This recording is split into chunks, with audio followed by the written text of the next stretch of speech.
everybody. Great to see you. Yeah, I'm going to have to shut my camera off just for a few minutes because I've got to say goodbye to family who came to see me. And Sounds good. Yeah, so I'll have the sound on and I will be back real quick. Sounds great. Thanks. All right. Good morning, everybody. Thanks for attending. This is the regular monthly open meeting of the Third Laguna Hills Mutual Board of Directors, a California nonprofit mutual benefit corporation. Today is Tuesday, November 15th, 2020. It's now 9:30 a.m. We are in the boardroom live as well as available for viewing on TV6, Zoom, and Granicus. I'd like to call today's meeting to order, and I see that we have a quorum. Thanks. We'll start today's meeting with our Pledge of Allegiance, led by Director Annie McCary. Annie? Thank you. If everyone would please rise and join me in reciting the Pledge of Allegiance. I pledge allegiance to the flag of the United States of America and to the republic for which it stands, one nation, under God, indivisible, with liberty and justice for all. Thank you. Thanks, Annie. It's now time to approve our agenda for today. Can I get a motion to approve today's agenda? Kush moves, Chris seconds. Does anybody have any suggested changes or any other comments for today's agenda? Any issues with approving it as is? All right. We'll consider today's agenda approved by consent. Thank you. We're now looking to approve the meeting minutes for 5 different meetings. Let's address them separately. Can I get a motion to approve the meeting minutes for the 3rd annual meeting that was held on October 6th? I so move. Annie moves, thanks. Jim seconds, thanks, Jim. Any suggested corrections to the minutes of the 3rd annual meeting from October 6th? Seeing none, we'll consider that approved by consent.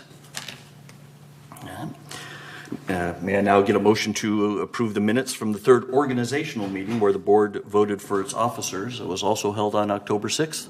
Thanks, Ira. Ira moves. Jim seconds. Any suggested changes to those? I will abstain. I was not present, unfortunately. Okay, great. Thanks. So Kush abstains.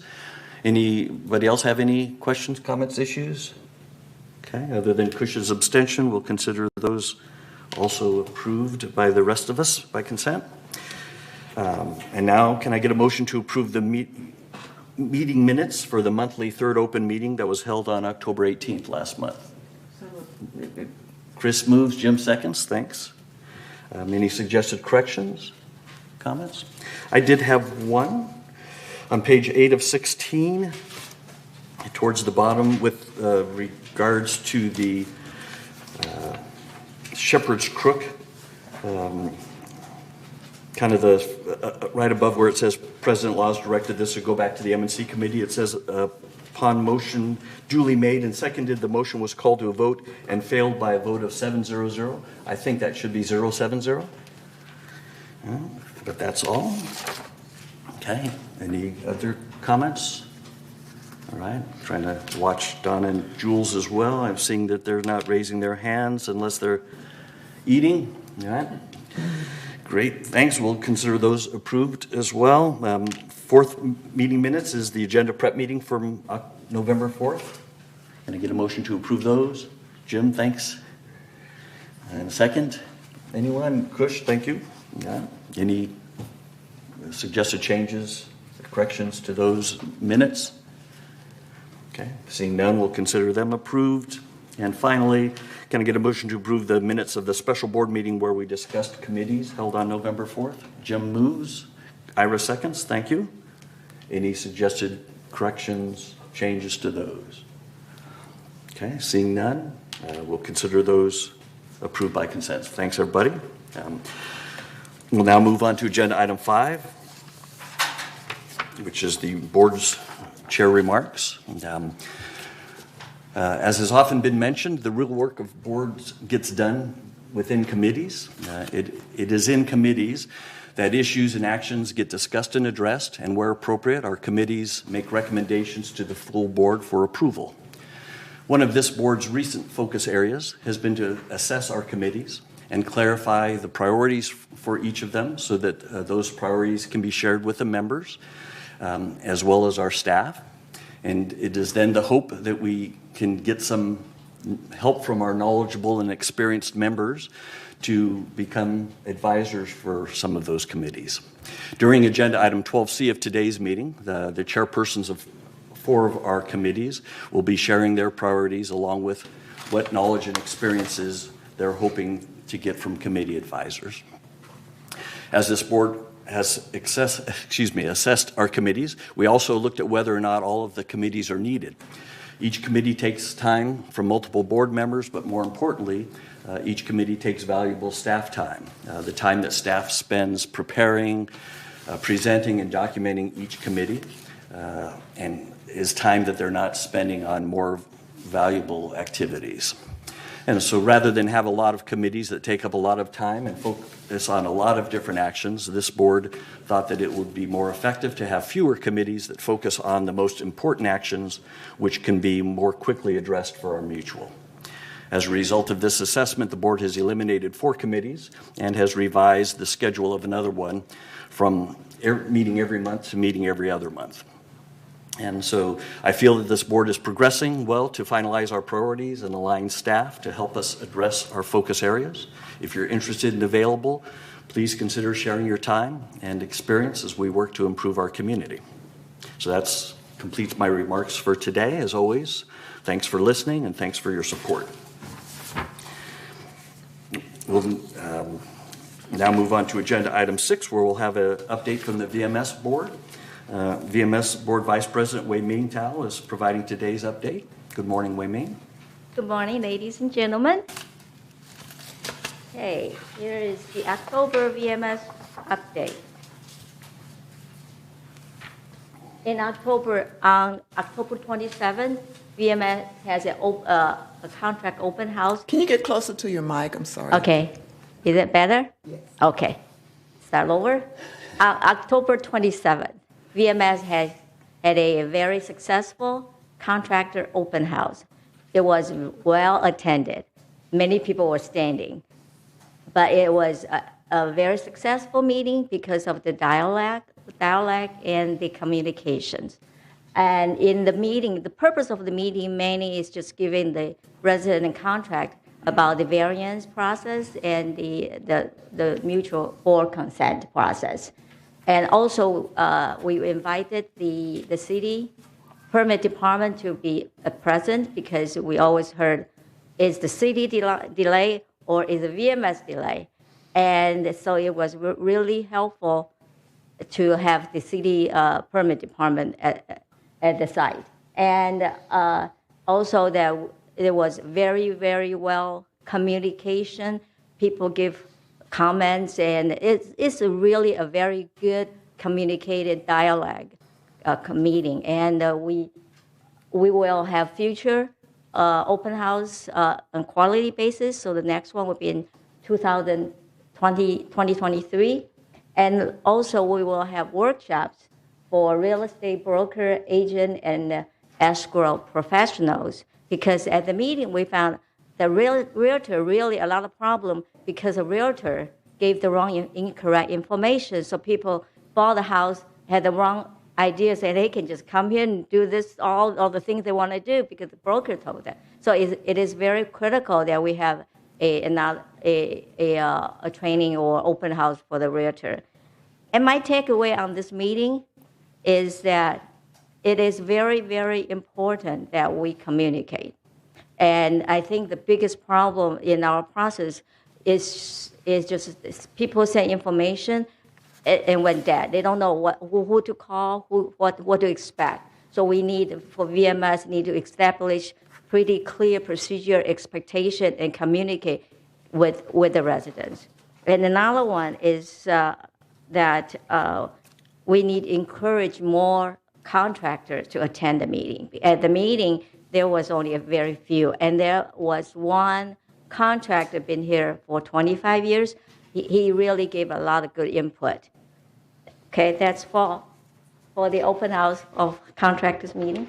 Next one is we had a resident communication focus groups.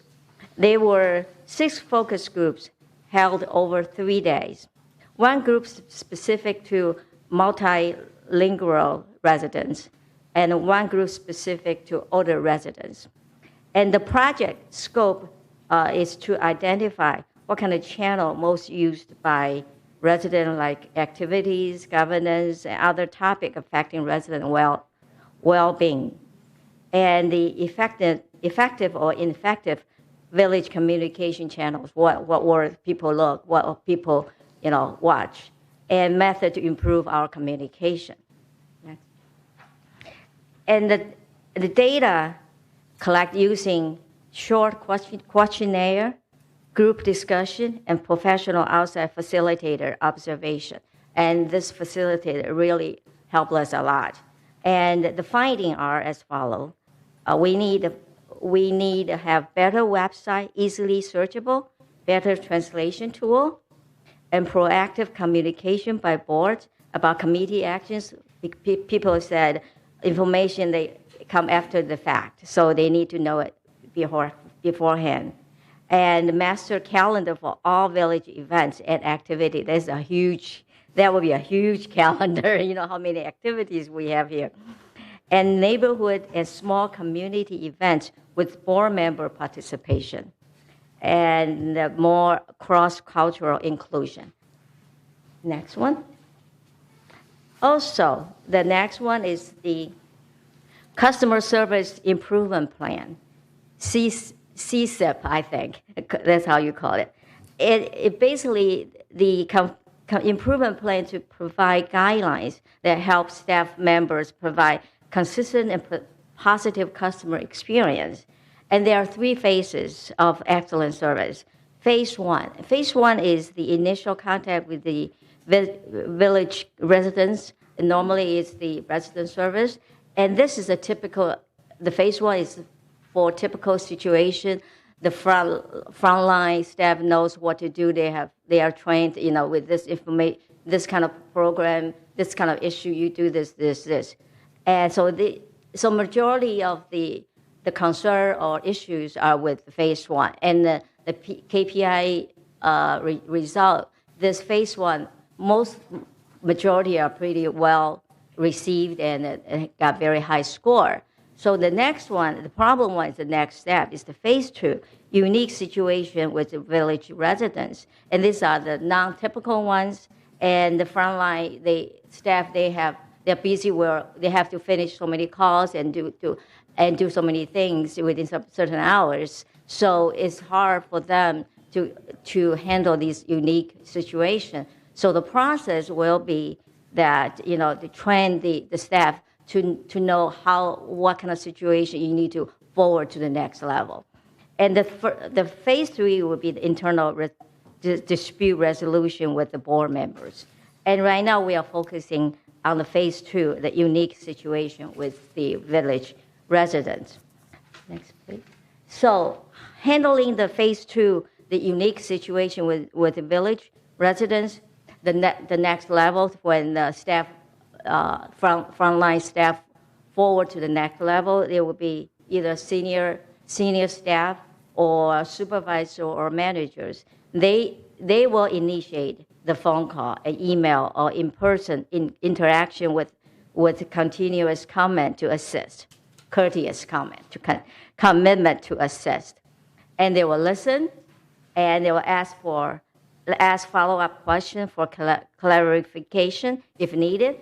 And they'll recap the matter to confirm the understanding of the situation, and they will inform residents they are the focal point, the point of contact for any matter related to their issue on this one, and they will provide their contact information, email, phone number. So, and they also will provide the deadline for follow-up. They will let them know what's next, what to expect.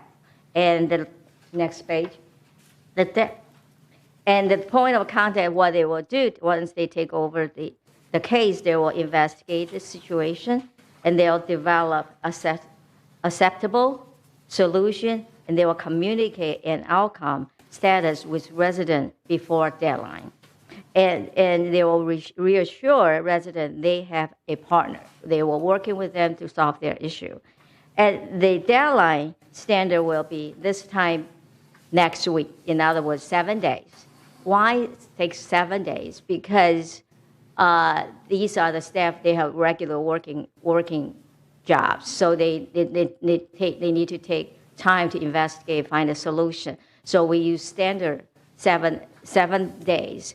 And so it can be shorter or longer, but expect deadline 7 days, they will hear from them. And if they don't, the resident know who to contact and they have a partner to work with them. That's about the SCIP. Now on the employee safety, VMS has done a very good job in improving our safety with the OSHA regulation, the form application. But really, when we really want to look at a truly safety result, we need to focus on the culture, the safety culture. And that's the most difficult thing is to change the culture. You can have all the rule regulation, if you fill out all the correct form, but you gotta have the safety culture built in the work with the workers, and that's the focus for our safety focus. And because healthy work, it will result healthy workforce, less sick leave, increase employee productivity, and potential lower insurance rate. And the steps to strengthen the safety culture include there was a recent OSHA consultant March advisory. That one, it has been completed, and we've been taking all the action to address all the improvement. And also will update and train annually on injury and illness prevention program, and will formalize safety training calendar and publish monthly. We will expand spot check audit and coaching, formalize hazard assessment process, and provide feedback to employees. The keys for building of culture are the ones that, expand spot check audit and coaching, make sure they are doing what they're supposed to do, spot check them, and then provide them feedback. And the next one is work order satisfaction survey result. The work order success, the survey result in October about steady with all category. And in October there was 457 responses, and average rating was 4.62. And year to date through October there were 4,566 responses, and average rating was 4.59. So October was a little bit better than the year to date, but it's about steady. We'll continue to improve.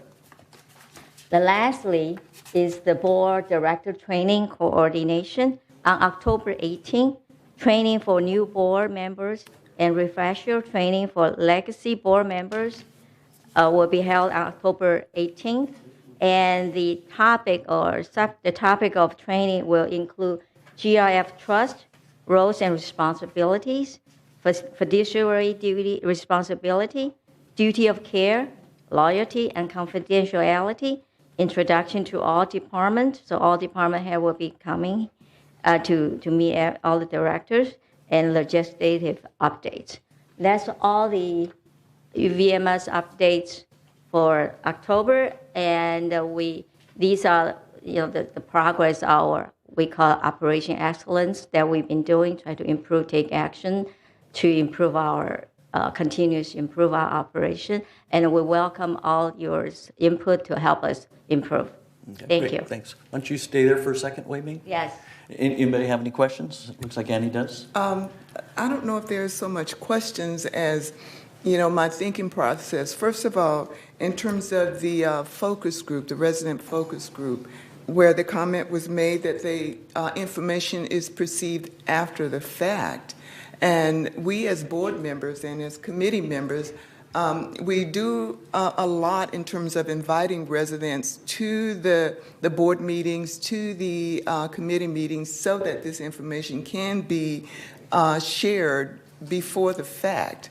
Having said that, the perception is that the information is getting out after the fact. And so we as board members, and maybe the coordinators of the focus group might look at this as another opportunity to see where are we missing the boat, even if we aren't missing the boat. What can we do so that we are not, residents aren't getting perceived as getting the information after the fact. Correct. And I also wanted to say the contractor open house was an amazing example of getting information not after the fact, but letting residents know how they can go about or what's going on with contractors in the community. So we have a good starting point with the contractors open house, but we also have a steep hill to climb in terms of getting residents interested enough to come out and get the information so that it's received before the fact. So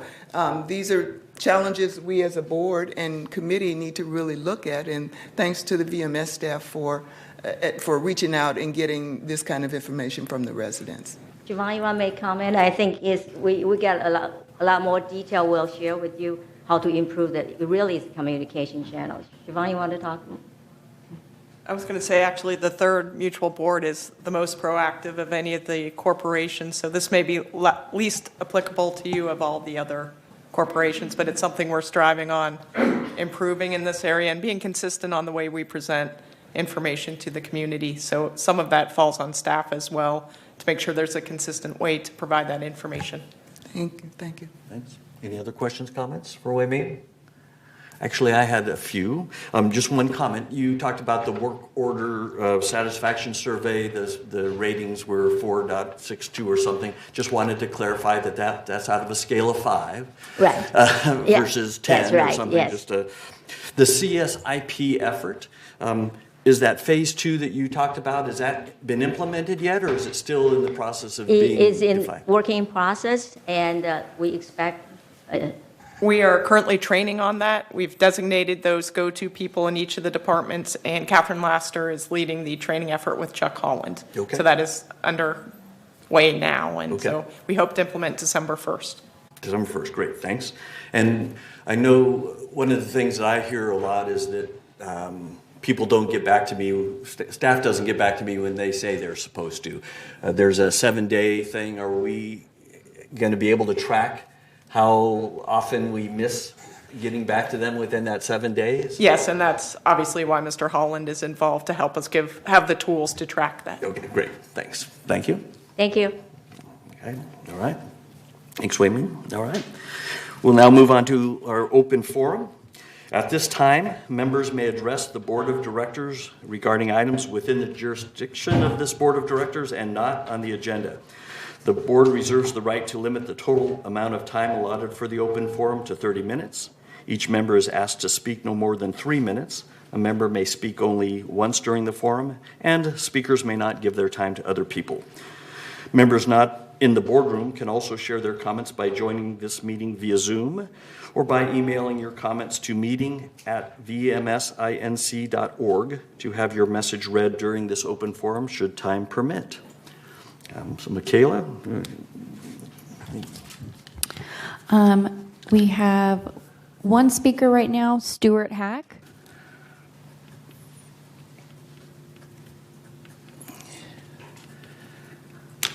Good morning, Mr. Hack. Good morning. I have a very short question. The Rec Room Subcommittee looks like, from what we could discern from looking at your meeting minutes, that has not been a committee that has been terminated, and it's not going to be terminated. Is that correct? It is not a committee that has been terminated. At this point, there's no plan to, but we're continuing as the board to assess committees, so I can't speak for this board or any future board to say that it never will. Okay, so the purpose of my asking is that we came here prepared to address it. and it appears as though we don't need to address it. And Okay. that's what I wanted to confirm. Okay, I'm happy to hear from any building captains if they want to speak. But yeah, I don't think you need to address it. I'm sorry, you said we do or do not? I don't believe that you need to, but Yes. certainly Okay, don't that's- want to. That's all we don't want to waste your time. Okay. Okay. Thank you very much. Okay, hopefully we aren't wasting any of yours. Thanks. Any others? No, that was it. Okay. Okay, and thanks for all of the Garden Villa folks who are here. Hope you stick around and listen, see what's coming up. All right. We'll now move to agenda item 9, the CEO report. Siobhan, what do you got for us today? Thank you, President Laws. Members of the board, this morning I would like to highlight more than $1 million in cost savings measures recently implemented and to introduce a program to generate further cost savings ideas. The first cost savings, can I ask that we Excuse me, unfortunately, the way the acoustics here, we can hear even whispering in the audience, so if you can refrain, that'd be great, thanks. Thank you. The first cost savings item comes from our General Services Department, which manages more than 400 GRF vehicles. The General Services Department recently updated the vehicle replacement policy to formalize processes used to identify vehicles for replacement during the annual CIP process, have the ability to lease vehicles, purchase alternative fuel vehicles, and used vehicles, and require General Services to complete a fleet right-sizing assessment every 2 years. The recently completed fleet sizing assessment evaluated all departments to identify the number of vehicles appropriate for the number of employees in each work group, and opportunities to share vehicles across work centers, downgrade vehicles where it makes sense, for example, to go from an F-250 pickup truck to a smaller Ford Ranger pickup truck, and reduce the number of vehicles in the fleet. The recently completed assessment anticipates saving more than $600,000 over the next 4 years through $478,000 in vehicle reductions, $94,000 in changes to vehicle class, and $38,000 by pooling or sharing vehicles across work centers where a 1-to-1 ratio is not needed for employee to vehicle. The second savings involves 2023 employee health insurance. During the budget preparation process, staff was engaged with health insurance negotiations and evaluating alternative methods for providing that benefit to our employees. This included looking at captives and various other self-funded options to try to reduce our costs. At that time, the incumbent insurance provider quoted a 10% increase for 2023. Ultimately, healthcare was negotiated with a different vendor at a 4.4% reduction from the current year while enhancing employee healthcare benefits. The estimated savings for 2023 is a minimum of $500,000. Since insurance costs are determined by the number of participants and the amount of coverage selected, savings could be greater depending on staffing levels and the ability to fill our vacant positions. But again, that's a substantial savings for 2023. The next cost savings measure is associated with the replacement of the irrigation master control system. This was installed in 2001, so it's more than 20 years old, the current system. To give you an idea of the breadth of the project, the current system has a main control computer with a weather station, 31 cluster control units, 407 remote irrigation controllers with 10,500 active irrigation zones. The system is obsolete. There is no functional remote access. A technician must be at the monitor to see and resolve issues. This is a limiting factor, especially given we water at nighttime and on weekends when staff isn't present. The new WeatherTrack system uses a cloud-based software that provides the user with remote access to manage all of the controllers, and daily weather reports are communicated to the controllers to automatically adjust run times depending on the weather forecast. The conservative estimated water savings from the new system is 74 million gallons of water annually throughout the village. Based on current water rates, The estimated expenditure savings is about $280,000 annually. I should stress that with the expected water rate increases, this expenditure savings should increase, and the savings should be more than that amount. And the final savings item I want to highlight today pertains to the administration of the employee's 401k plan. The plan was administrated by one company, with portions of the plan administered by a separate third-party administrator. Staff sought to bundle record keeping and have one person act as the sole program administrator. This action reduces the administrative costs for this program from 0.21% of the total 401k plan assets to 0.1%. This is an annual savings of $43,000 a year. And I realize that the administrative costs are paid by the employee participants in the program. However, this significant reduction by saving money for our employees is a key retention tool to help keep our employees working for our company. So we're very proud of that $43,000 savings. To further these cost-saving efforts, VMS is launching what we're calling is the Bright Ideas Pilot Program. Employees are a valuable source of ideas that may reduce costs, promote financial stability, enhance service quality and processes, offer innovation, improve safety, and reduce liability exposure. Programs like these to incentivize employees to share beneficial ideas are an industry best practice. Qualifying suggestions in the pilot program are eligible for awards ranging from honorary to $1,500 based on the impact of the suggestion. Funding for the 2023 pilot program will come from savings achieved through implementation of ideas generated by the program. The cost of the pilot program will not exceed $10,000, and program effectiveness will be monitored quarterly by the boards of directors and may be extended based on performance. So hopefully that will keep good ideas coming in, and we'll continue to be able to update you on cost savings measures as we move forward. And that concludes my update this morning. Great. Very good update. I appreciate it. Sounds like good things are going on. Appreciate the cost savings.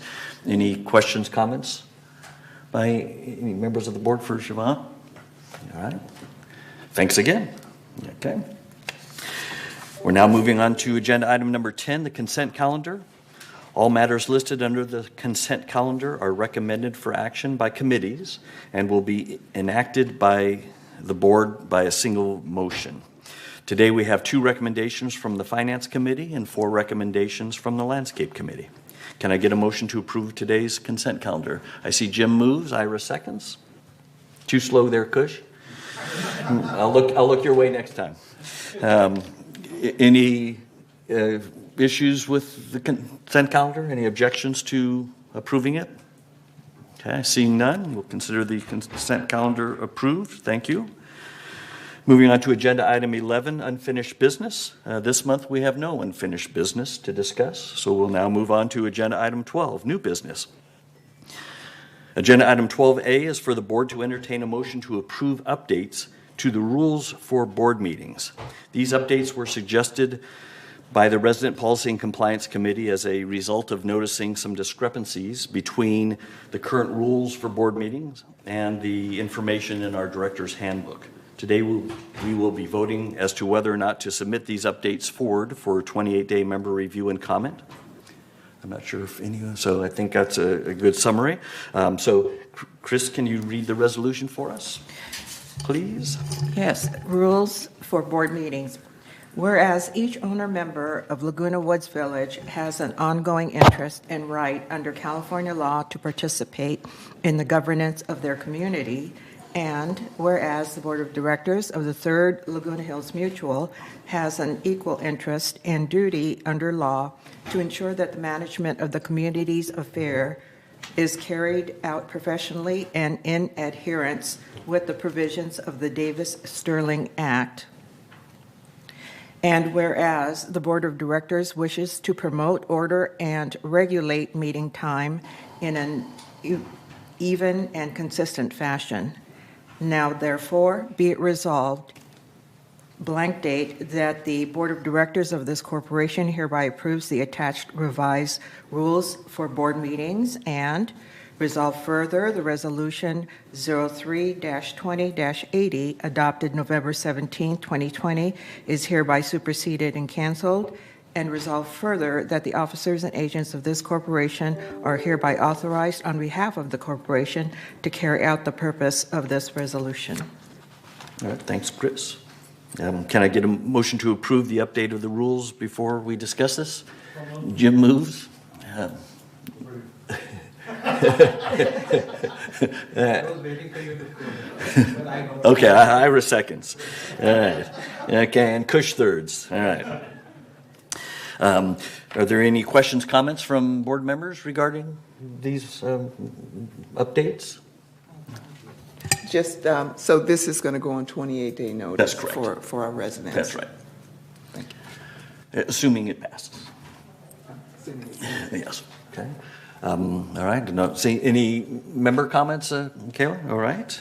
Okay. So now let us vote. Are we going to vote automatically through the screens, or are we raising our hands? You guys should be able to vote through your screens, and then those on Zoom will get their votes verbally. Okay. So right now, what we see on the screen is the same thing. Oh, you got. Sorry, I'm really not in a hurry. Okay. So.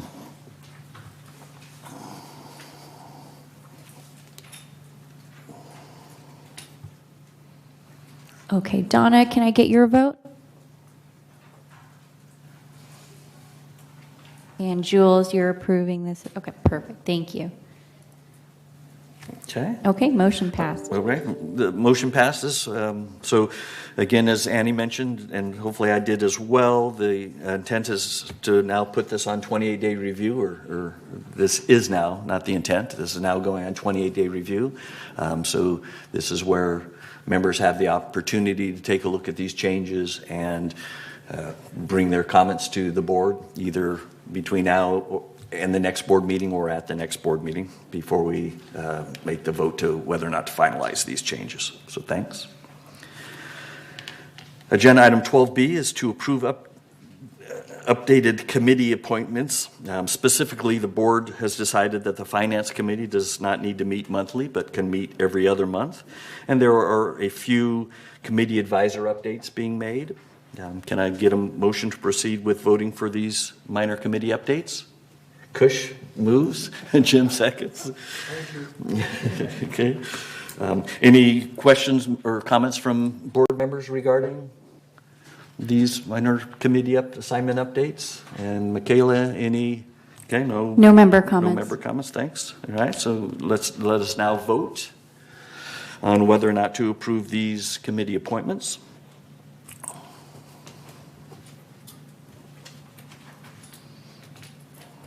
Okay, Jules and Donna, you guys are both for it. Perfect. Thank you. All right. So it looks like we're this passed as well. 9 yes, 0 no, 0 abstentions. Thanks, board. Appreciate that. Moving on to agenda item 12C. So this agenda item is for chairpersons of some of our committees to just share some information about their committee priorities and what they're looking for in advisors. As I mentioned earlier, I've asked the committee chairs to think about and document the priorities they have for their committees. Based upon these priorities, I've then asked them to consider the knowledge and experience they would like to see in committee advisors to help them address these priorities. We're hoping that the members of Third Mutual who have the requested knowledge and experience will volunteer to assist the various committees of this board so that we can make better informed, more cost-effective, more forward-looking decisions as we determine how best to maintain and manage our community. We'd now like to share with you the priorities that we're looking for from our advisors and for a few of our committees. Next slide, please.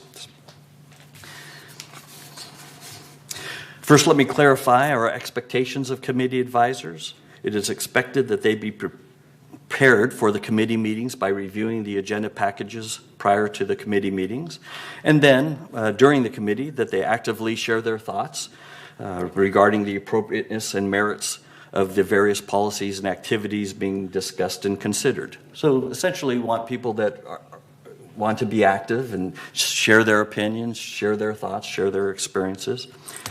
Committee advisors will not have a vote on the committee, but will be influencing the voting board directors based upon their knowledge. Committee advisors will also not be expected to attend any closed meetings, and as a result, the advisors won't need to be subject to THIRD's social media use policy. Next slide, please. I'll now ask Ira, the Landscape Committee Chair, to share the current priorities of the Landscape Committee, along with what he's looking for in advisors for the Landscape Committee. Ira? Well, good morning, everybody. So could you go to the next slide, please? Thank you. Basically, in an effort to reduce costs while maintaining service levels, we're asking everyone to use a landscape request form that can be found on the website under landscaping. This will make things much easier and get done in a more orderly manner.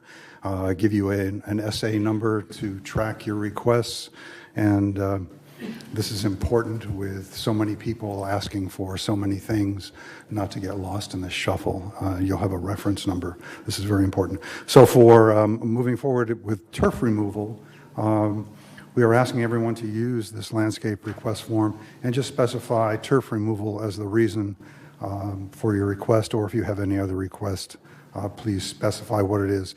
If you can send in a picture with it, that would also be beneficial as to clarify what you are describing.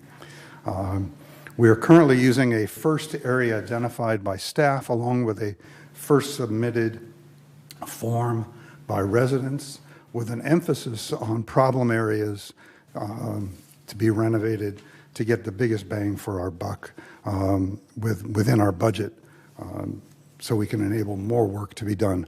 We save more by doing things and keep rolling it back in, and are able to do more and more with the savings. We have moved forward and identified 5 landscape design companies to work with us, and we'll be using one or all of them to help plan the transition to a water-wise sustainable palette, and this will enable our community to save money by using less water, less labor, and this will help, and especially in this environment where labor is very difficult to obtain. We are also taking steps to confirm that our in-house nursery is our best cost option for plants, and this is an ongoing examination of costs. And so we're also investigating ideas for cost reduction, like not mowing after the days, lawns are irrigated to prevent damage from wet turf and the rideable mowers, not placing mulch against the buildings to prevent slab damage from moisture and to reduce termite habitat. Could you go to the next slide, please?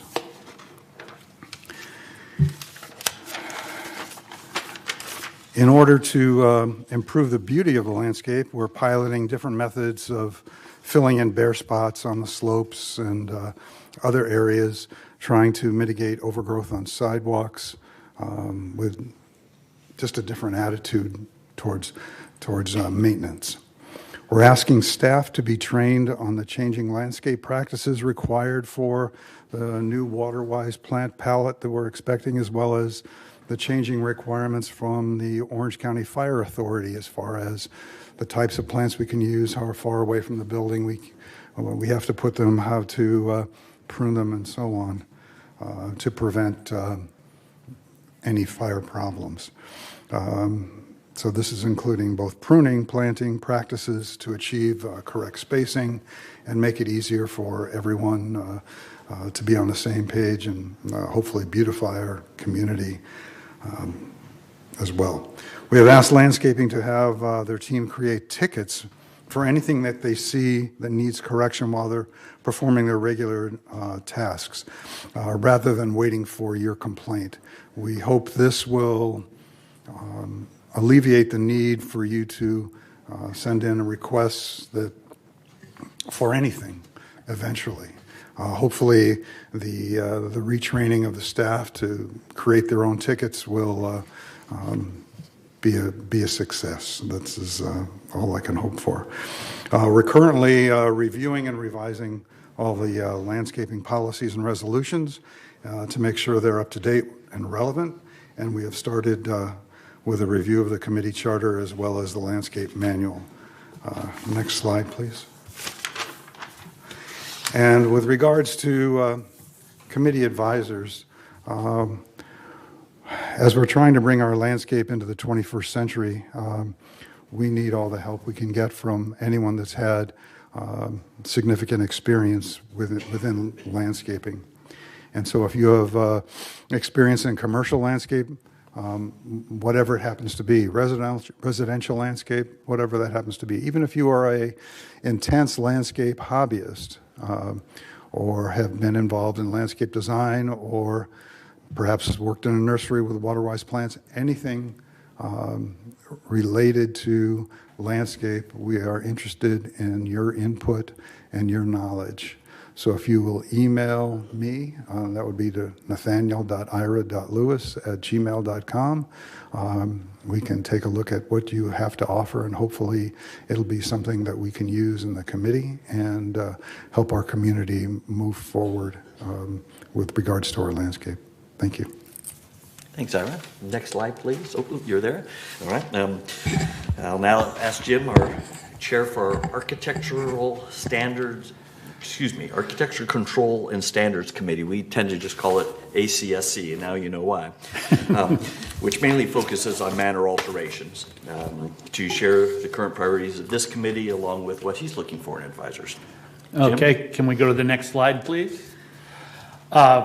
We want to revise the alteration processes to improve the ease and speed for members. This includes revising the mutual consent package to be more user-friendly. We want to develop a flow chart outlining the order and detail of steps. What this would include would be both from the HOA side and from the city side. Because with the flow chart, if this is, then this. It's not a matter of just one list of what you do, because the things don't work that way. There are certain things that you don't need permits from the city for that you need a mutual consent from the HOA for, and vice versa. Okay, along with developing that flow chart, we want to list mutual consent approvals that require city permits, just as a list in and of its own as a standalone list. We want to revise all the documents to remove permit from any of the HOA mutual consent. The HOA does not issue permits. The HOA issues mutual consents. There's been a lot of confusion with that, where people have thought they had a permit, they go ahead and do all their construction, and then when the HOA asks for the final from the city, they haven't even applied for a permit from the city, and they have to rip all the walls back out to show the city the work they've done. So we want to eliminate that from ever happening. We want to revise all the documentation, again, with work that we want to work with the city to help streamline all the aspects of alterations to lessen confusion. So many times I'm at the counter there at the city, and the person from the city is having to explain all of our process to our members, rather than them already knowing the process before they get there. We want to revise the HOA nomenclature to limit confusion again. Basically, the city does the structural. The HOA does the pretty and the common area and the exclusives common area. Those things have to be approved before the city will issue permits. On to the next slide, please. We want to revise the alterations processes to make it easier for contractors to do business within Third. We want to create and update a contractor's package that really explains situations. We'd like to change the work hours to better align when people actually work. When we have Veterans Day on a Wednesday in the middle of the week, most businesses don't close down for that day. And so a contractor that's coming to do work on your property, it doesn't make sense for certain vacation days that are not held by normal business practices to not be allowed to work. So we're trying to revise some of that. We need to clarify the levels of contractors' certificate of liability insurance because we have conflicting amounts in different spots, again, on that contractor's package that needs to be improved. We want to improve services for members and residents, including create chargeable services for small areas of asbestos removal. This can cut the cost up to 50% for what it would normally cost a resident to even put in a simple thing like a fan in the ceiling fan. We want the grandfathering for like needs to be broader in definition to conform with current codes and current products that are there. We want to transition the water heater replacement. That's being worked on right now so that it's to the city and only HOA notification afterwards. That way the process will be very quickly being able to be done so that people can get their hot water back in service when their water heater goes out. We want to review and clarify policies which require some alterations to be removed at the time of the sale. Oftentimes people buy because something that is existing that they want to keep. An example would be a handrail. If the person that's moving in also has some handicap issues, they may have wanted to buy that unit simply because it had that handrail, and it doesn't make sense for us to require that alteration to be removed. We want to review the existing standards and recommend changes. Next slide. Along with those changes, we need to update it so that they're universal and so that they're time lasting, so that you need to have generic on materials because you don't want to try and be installing 60-year-old products when the new products are much more efficient and they meet code. If you have experience in these areas, we would love to help you influence the Architectural Control and Standards Committee. If you have architectural experiences, contractor experience, real estate experience, legal experience, and without even being an advisor, you can send information, you can send suggestions to my email. You can let me know what you think should be done. If you look at some of these control and standards that we have in effect, that you think there's changes that should be made to them, please email me and point them out and we'll work on them. You know, we want to get the community involved. You know, it's one thing to complain, it's another thing to actually put it in writing, give it to me so that we can actually maybe do something about it. And that concludes my little presentation. And again, I hope we're improving, and I hope you're seeing some of these improvements as we strive to be better. Great. Thanks, Jim. Next slide, please. Ralph Engdahl, our chair of the Maintenance and Construction Committee, will now share the current priorities of the M&C committee along with what he's looking for in advisors. Ralph? Thank you. As Jim was talking, I was thinking he's doing all the alterations work. Mike. I'm sorry. As Jim was talking, I know he does all this alteration stuff, and it goes through him. But I was looking at the title here where it says M&C, that's Maintenance and Construction. I'm going to request a change to Reconstruction. We're a 50-year-old community, and much of what we do is maintenance and reconstruction. So keep that in mind. We will also work towards reducing costs while maintaining service levels, including review of some of the M&C related policies and resolutions to make sure they're up to date. We want to ensure all M&C projects are on schedule and within cost as well.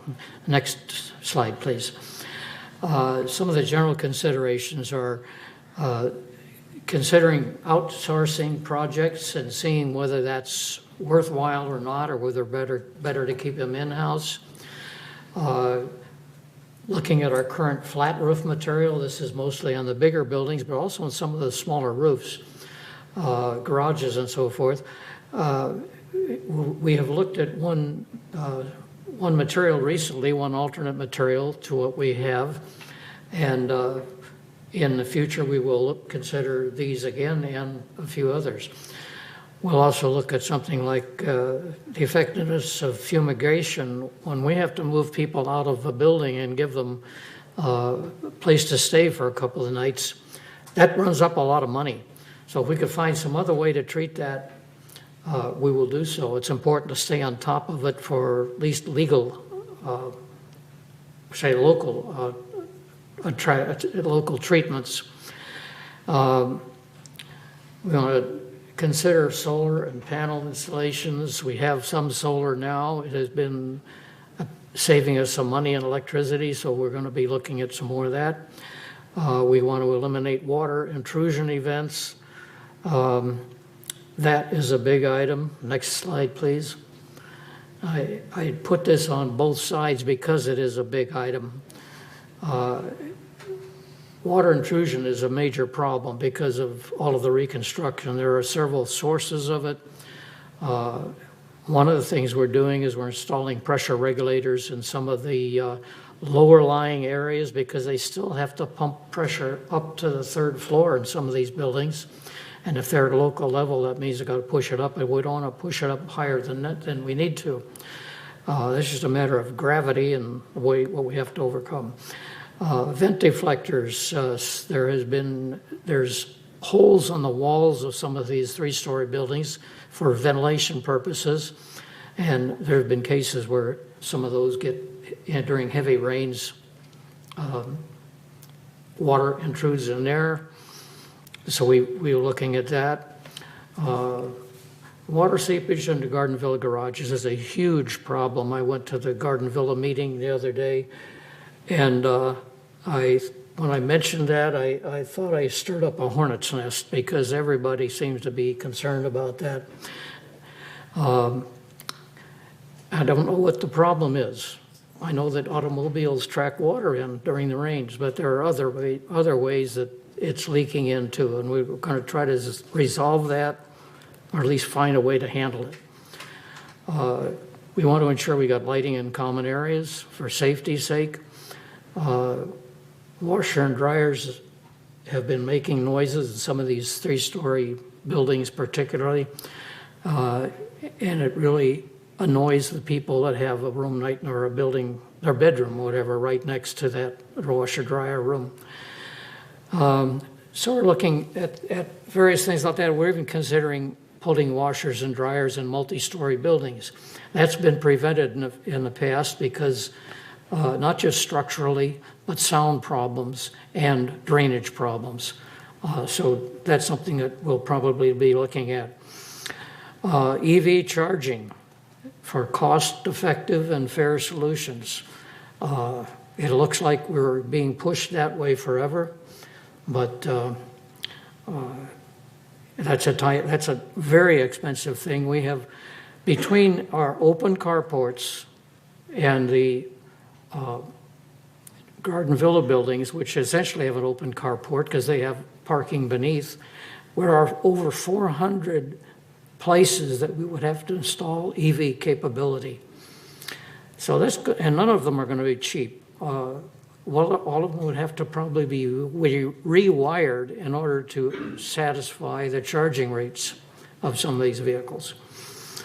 And we're also going to look at safety-related issues. I mentioned the water seepage into the Garden Villa garages. That's a water issue. There are other issues at the Garden Villa situations that we want to look at from a safety standpoint. Next slide, please. This is some of the let's just say, talents, abilities, interests, and experience areas that we'd like to find in our advisors on the M&C committee. It would be nice to find all this in an advisor, but I don't expect to find all of them in one advisor. But even any one of these becomes a help.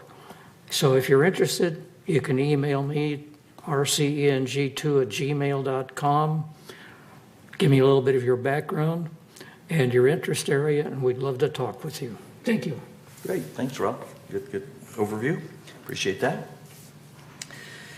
Next slide, please. All right, so now I'm going to actually share some current priorities for the Resident Policy and Compliance Committee, along with what I'm looking for in an advisor. Next slide, please. Thank you. The Resident Policy and Compliance Committee is responsible for reviewing the governing documents for clarity, completeness, and relevance, and for overseeing the processes used to manage discipline within Third Mutual. One of the things that this board has heard, and some board members have even experienced, is that at times our current compliance processes come across a bit harsh. One of this committee's priorities is to review our current compliance processes and make sure they are considerate and compassionate towards our members. During the past few committee meetings, we've been reviewing and discussing the existing processes, flowcharts, and notifications to better understand what prior boards have asked the compliance team to do. We're now starting to address these areas and identify those that we think can be improved to inject more kindness into our compliance processes. We've also begun reviewing some of the policies, rules, and resolutions to make sure they're clear and appropriate. For instance, at next week's Resident Policy and Compliance Committee meeting, we'll be discussing the nuisance policy, the appeal policy, as well as the care and maintenance of our patios, balconies, breezeways, and walkways policy. We're also working with staff to make sure that our operating rules document, which is intended to be a single document which lists all of our rules for Third, is up to date and maintained going forward. Right now it's a bit out of date. And we're also working with the compliance team to develop key performance indicators, which will allow the board to measure important metrics regarding how well we're doing with our compliance processes. Next slide, please. Here are the key types of background and experience I'm looking for in an advisor for this committee. Because the committee is responsible for continually reviewing the text of our policies and rules for clarity, and there's hundreds of pages of them, having someone with documentation review and preparation experience would be helpful. Experience having lived in other HOAs and especially serving on boards of other HOAs could provide our committee with a different perspective on how other HOAs have implemented and interpreted their rules and handled member discipline.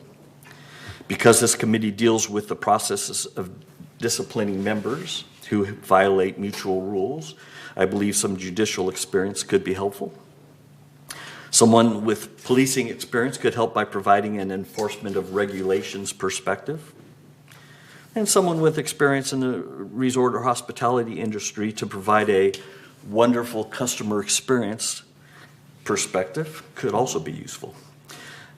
So if you're interested in this committee and becoming an advisor, even if you don't have one of these specific knowledge areas and experience areas, let me know. Hopefully you all know my email address, but if you don't, it's there at the bottom of the slide, thirdmutual@lagunawoodsvillage.com. So that's all that we have to share with you today regarding our committee priorities and advisors. I hope that you as members found this informative, even if you're not currently interested in becoming an advisor. Before we move on to agenda item 13, are there any further comments from members of the board regarding what we just talked about? All right.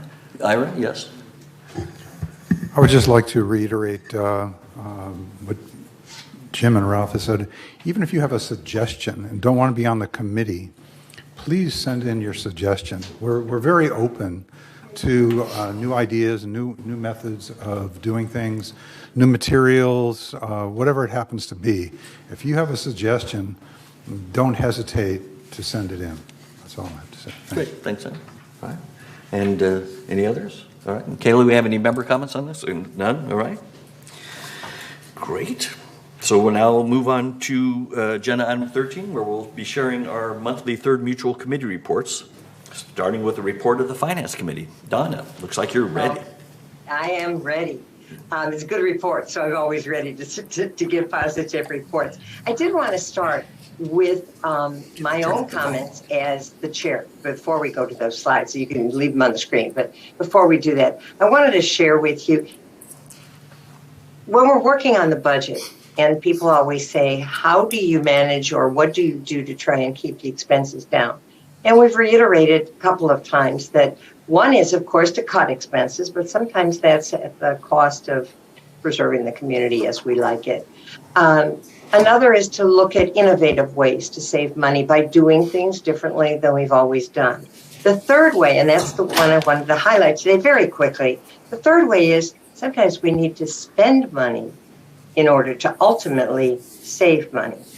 And I know that last month at the meeting, you heard a more technical report on the solar panel project on the multi-story buildings that we really hadn't heard about for a long time. And that was a technical side. It talked about how much power is generated, et cetera. This right now is the financial side of it and why and spending money to save money can really help the community.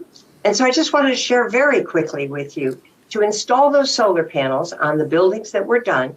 The initial cost to Third Mutual was approximately $2.5 million. That was in the 2017-2018 timeframe. At the time, it was projected that it would pay for itself within 10 years. At year 10, we'd be back to zero. That doesn't mean we're spending any money during that time. We paid for the project. The $2.5 million was spent. And so every year that it generated power, the anticipation was it would have generated enough power by year 10 to have brought the initial cost to zero, and everything moving forward would be in our favor and would be a profit, if you will. When that project went into place, the estimate was slightly off in terms of how much revenue we would receive from the electricity generated, because SoCal Edison was charging us very large fees for all kinds of aspects. And the state of California finally said, the power companies just can't do that here. And so that has changed. So our payback, instead of being at year 10, became year 11. So all I want to share with you at this point is that we're looking at year 11 to say at that point, and this is including every penny spent on maintenance. We anticipate that in year 10, several components will need to be replaced. That cost has also been figured in. And by year 11, we anticipate that we will have recouped that $2.5 million.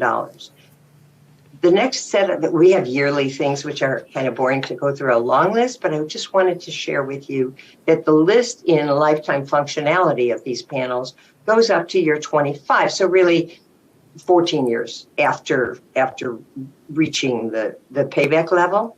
And if things continue, and the anticipation is it might actually be better financially than we thought, because costs of, as we know, if you looked at your electric bill lately, costs of energy are going up, but it is looking like at year 25, this will have generated through power generation, almost $6.5 million for us, for our community, and to help offset other expenses. So I really wanted to share that financial side of it with you because it's exciting and we're helping the environment at the same time.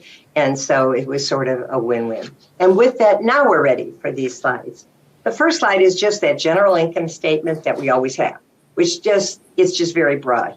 It's what came in through assessments, what came in through revenue sources other than assessments, which led to a total revenue of approximately $32.5 million. That was against total expenses of $28,500,000, again, rounding it off, for a net revenue of a little over $4 million. And that's just a very general overall statement. What's important, it's important, but we have to look at the details to really know what it means. So if we can move to the next slide. That shows our operating income statement. That's the money that is set aside, that budget that we work so hard on through the year, and that you keep hearing reports of how we're doing in terms of anticipating and setting the budget for the next year. That's the operating income. That statement and the whole operating budget. And operating is the money we have for what we anticipate being our expenses, our income, whatever. So looking at the revenue first, you can see that in assessments, we actually receive about $21.5 million. And the non-assessment revenue, obviously much smaller, but again, about $1.5 million for a total revenue of just under $23 million. The total expense was fairly close, but it was under. We are positive. It is favorable to us at $650,000. So it's good. It's looking good. We're staying pretty close to budget, but on the side that we like to be, which is the positive side. And so if we move on to slide number 3, we're going to look at our income statement, see, what happens with this. The first column, that actual column, is exactly what we had before. General, we're not in the operating fund, we're in the whole broad area. This first column is exactly what you saw on the first slide, but now we're comparing it to budget. How close were we to the amounts that were budgeted? And you can see, if you look all the way over to the far right, we were under a little, we were over budget. In our assessment revenue, we received a little bit less, but it was $1,000. And in non-assessment revenue, $4,000 for a total of $5,000 less than we had budgeted. Pretty close and pretty good, especially in times where we're having such issues with getting employees and getting supplies and getting pieces. So very, very close. Our total expense against our net revenue was almost flat and even. And so we'll continue on to the next slide. Okay. This, I always like to see lots of green. This is not because the holidays are coming. This is because everything on the right-hand side means it is favorable, and that item in red on the left, going in the left direction, was unfavorable. So I always like to see lots and lots of green. We start with outside services. Outside services was $2,186 favorable to us. It's not really for the best of reasons. We'd like to be favorable for different reasons. It's favorable because there were delays in invoice processing for things like moisture intrusion, which you heard about earlier, copper pipe remediation, asphalt overlay, and asphalt seal coat program. And those expected programs are expected to be moisture intrusion, slightly over budget, but copper pipe, asphalt overlay, and even our new PVC cool roof program, which you heard a little bit about earlier, has completed and expected to be on budget. So we expect it to be fairly close to budget by the end of the year. Work started late, invoices came in late, but we expect by the end to be very, very close. In terms of employee compensation, that's another one that we love to see green, but not for the reasons we have it. We are still very short of staff. We need employees in many areas, particularly in landscape and maintenance and construction. And so we're still working on that. Those open positions, we are hoping very much to be able to fill soon. And by the way, just so you're wondering, working hard, working with recruitment companies, working with everything we can, but it's just a strange market right now. And our salaries at those entry-level positions aren't always able to be competitive with other places that can lure those workers. So we're working on it, and hopefully, one of these days we'll be able to give you a report that says we filled all the positions. Coming down, insurance. Insurance, which is, the fact that it's green, which is great, is wonderful. It doesn't mean insurance is no longer expensive.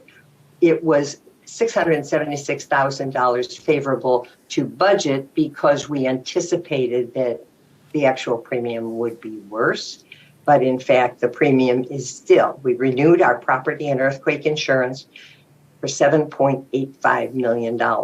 We pay it at June 1st, and so we don't have to pay that part of it again until June 1st of next year. But again, it's favorable to budget, but unfortunately, it is still very, very expensive. Legal fees were indeed favorable as well, more efficient use of time and fewer issues requiring attorney time led to $218,000 better than budget. Utilities was the one area that didn't look good. That was $446,000 unfavorable. Primarily, it was in electricity and water. Electricity was very interesting. The reason, and actually it was a big piece of this, SoCal Edison was working on a system change. And we weren't told of that. And we didn't receive bills that were appropriate until bills from 2021. We didn't receive that were appropriate until 2022.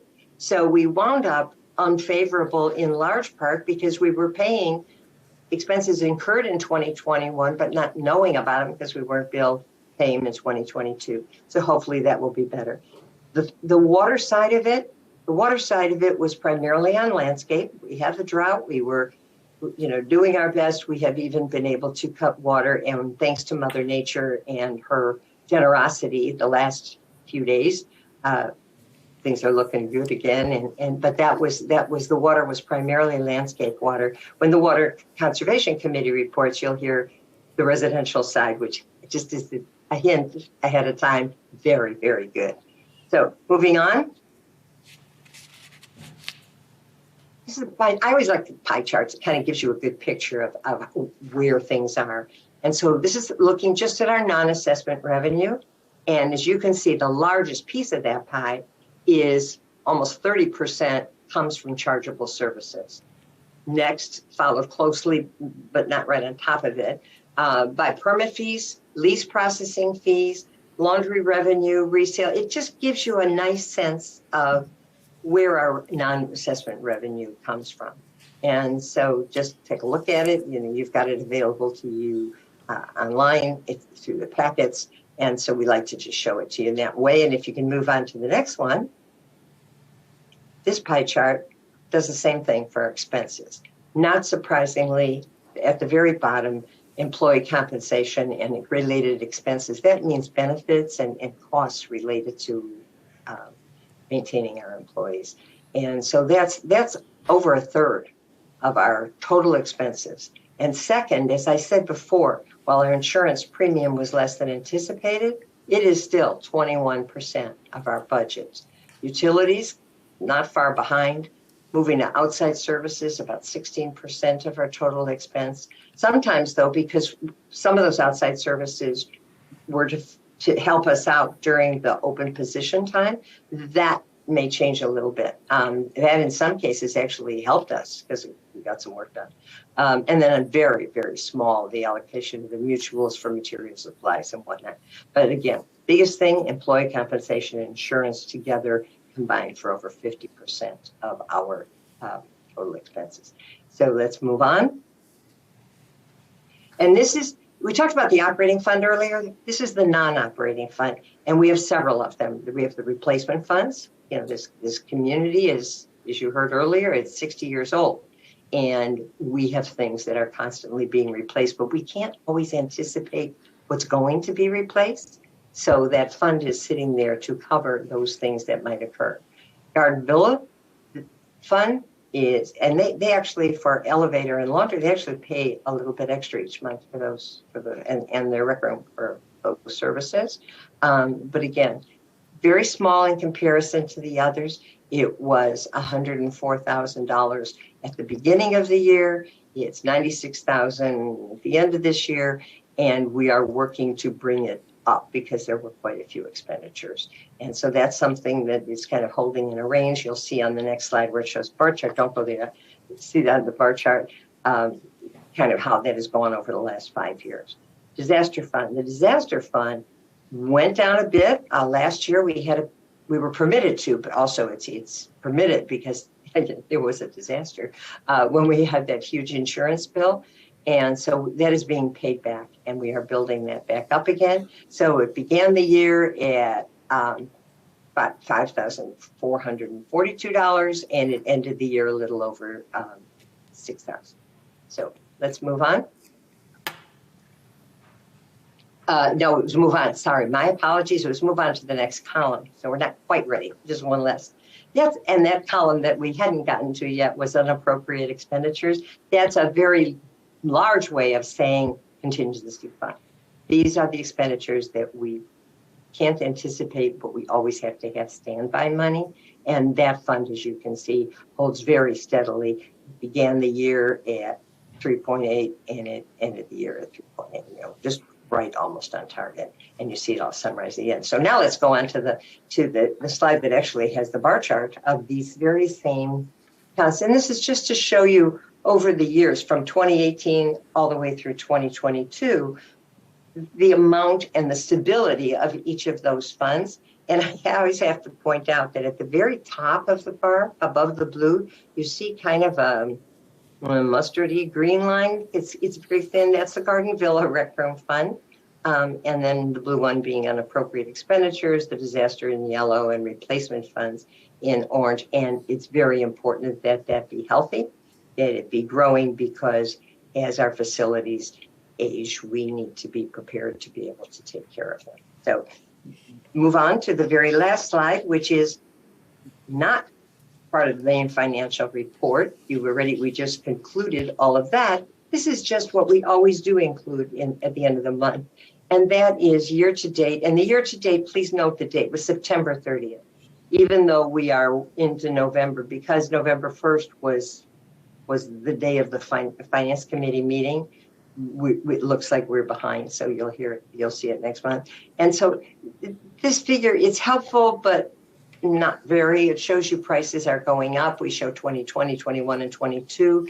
The problem is we sometimes obviously have to include in that when a very large ticket item, when a much more expensive. We have houses going in some cases for $1.5 million. So that 523 in 2022, 523,000 as an average resale price is good. Our prices are going up, kind of overall, but just know that sometimes that is skewed a bit by a few much more expensive buildings and units. But with that concludes the finance report. And thank you.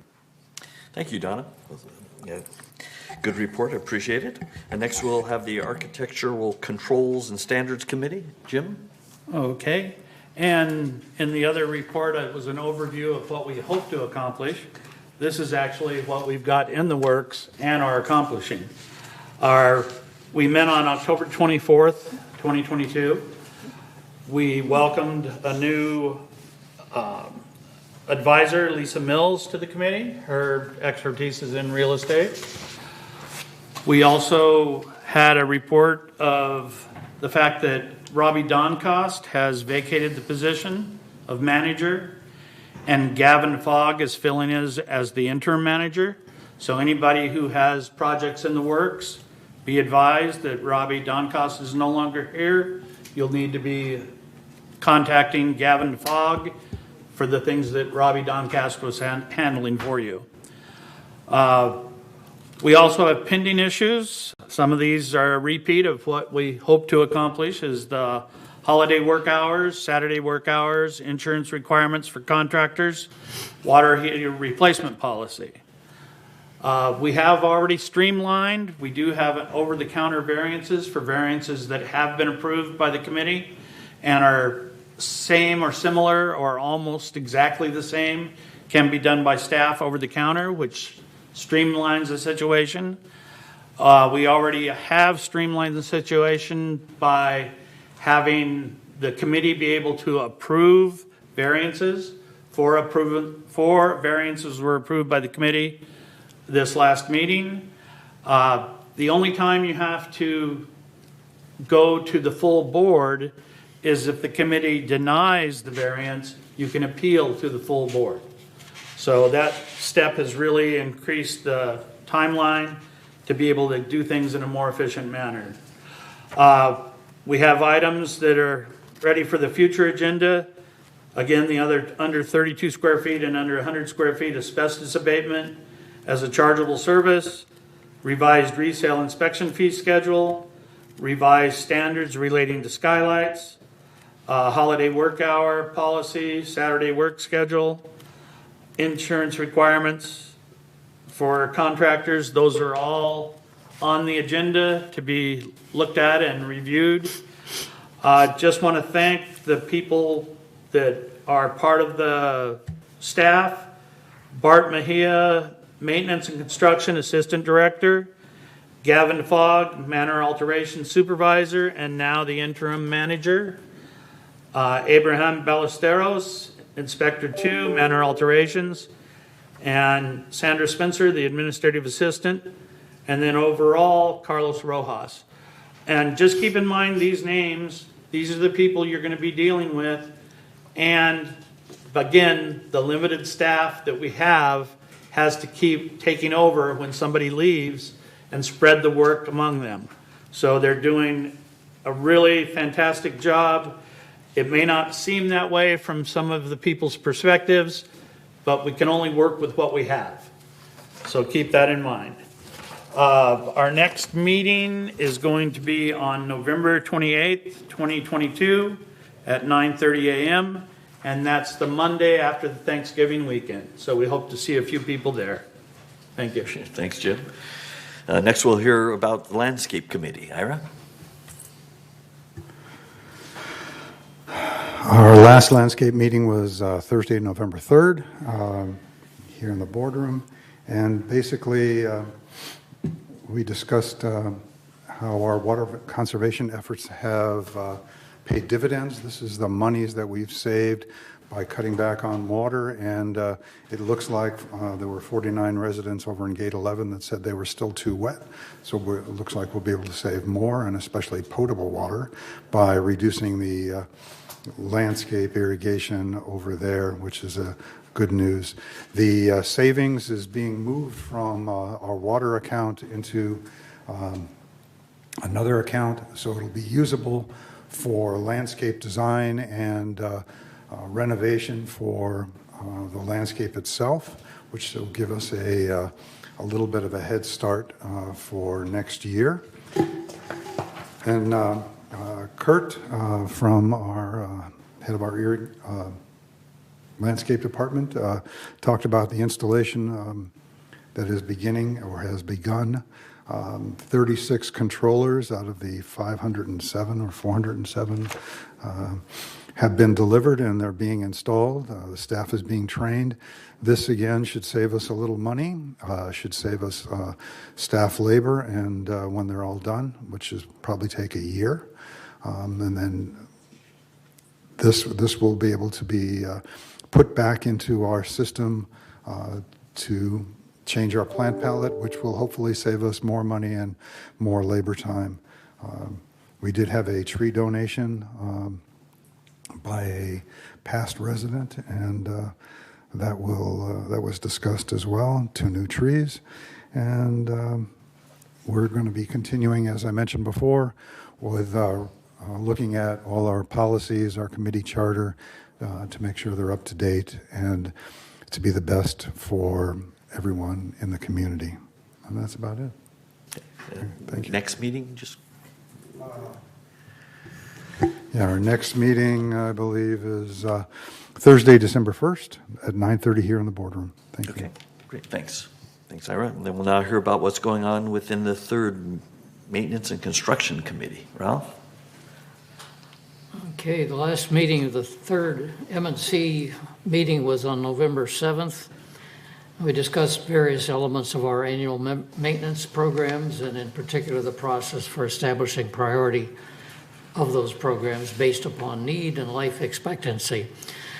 This included split rail fencing, gutters, mailboxes, flooring and countertops in some of the washroom areas, water heater and heat pumps in JV buildings, Garden Villa buildings, and other things.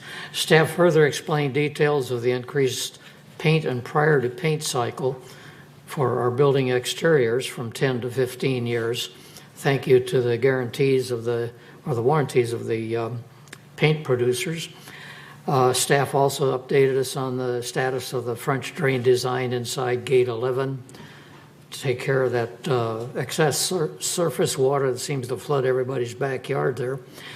The engineering field survey is completed and further research is underway on the infrastructure for that system. And construction is scheduled to begin hopefully next spring. Also had a discussion regarding the efficacy of the Shepherd's Crook fencing project around our perimeter in the area that's available or the responsibility of 3rd. We asked the staff to evaluate less expensive alternatives that would still meet the city requirements. We plan to reevaluate the project over this next year, but for the meantime, we'll continue it this next year. Our next M&C committee meeting was scheduled for January 2nd, but that's a holiday, so don't show up here for then. We have to reschedule. Listen for the reschedule. Thank you. Great. Thanks, Rob. Regarding the Garden Villa Rec Room Subcommittee, this committee or subcommittee last met on November 3rd. At this meeting, staff shared a status of the 2022 rec room projects, all of which have been completed. We also discussed what needs to be done before we next meet and confirmed that staff will be inspecting all of the rec rooms over the next month or so and creating a suggested plan for which rec room improvement projects should be executed in 2023. The committee is planning to next meet in the February 2023 timeframe, where we will review the proposed plan, adjust it as appropriate, and finalize the rec room plan for 2023. Next, we'll hear about the Water Conservation Committee. Donna? Yes. The Water Conservation Committee, it held its quarterly meeting. We do only meet 4 times a year. Held its quarterly meeting on October 27th. And I want to share with everyone, we now meet in the Elm Room, and that room is set up in a U shape so that it invites any of our members who decide to, members of the community as opposed to members of the committee, want to attend, to join at the table and be part of the discussion. And we've been very pleased to see people there and invite any members listening now to come as well. One of the exciting things that happened at that meeting was sharing what's happening with residential water savings. And our focus, while Landscape Committee focuses on landscape water, ours is on residential water, and that's the water that has to be imported. We have no source for it here. We have no source in this part of Orange County. It must be brought hundreds of miles and very expensive. So not only is water precious and scarce, and we know we have a shortage, but it's also extremely expensive to transport that water, residential water. So we have had in the past year, in 12 months, from end of July to a year later, 19% savings in residential water. That is huge.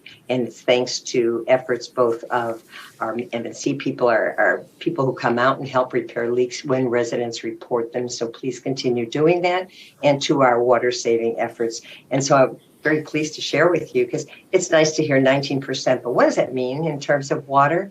It translates to approximately almost 11 million gallons of water. And that's just, it's huge. That's a waterfall. So please keep up the good work. And to help you keep up with that, it stimulates you and incentivize you to keep up with that work. We can't keep repeating the same suggestions for water savings in the same way. So we are working with some groups and also planning something in the future with TV6. And we're kind of thinking in terms of, not only are we going to have the general manager of El Toro Water District join us on a panel, but we're also thinking about putting together a day in the life of a water conserver so that we actually can see some of the innovative ways. So please, everybody, send in your suggestions. We would love to hear them. And we've had from community folks who have sent in ideas, a suggestion for a possible slogan for us moving forward.